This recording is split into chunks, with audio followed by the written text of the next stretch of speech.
أفحسبتم أنما خلقناكم عبثا وأنكم إلينا لا ترجعون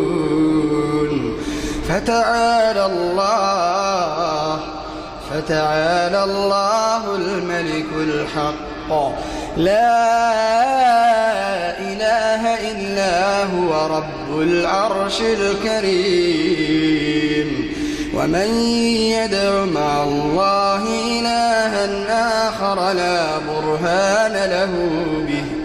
فإنما حسابه عند ربه